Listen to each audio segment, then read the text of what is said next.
Hello everyone, how are you doing? ᴢᴛɪᴇʟ here and welcome back with another quick tutorial. In today's, I'm gonna show how to update your display adapter driver in Windows 10 and Windows 11.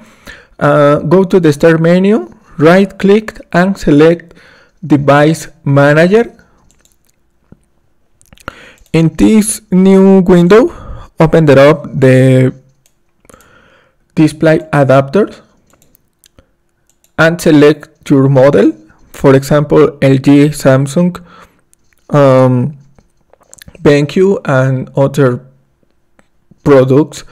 Right click and select update driver.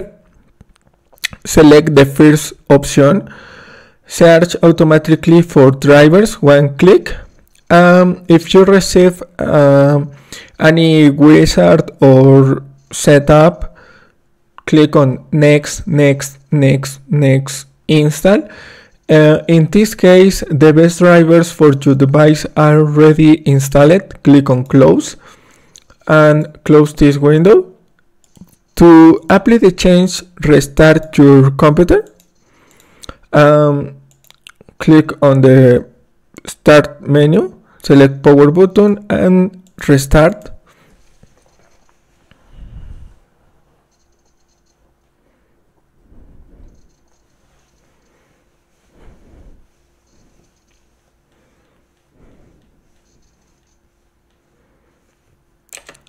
Login.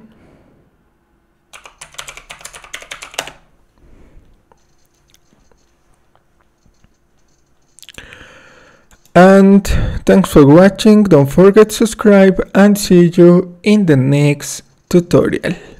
Goodbye.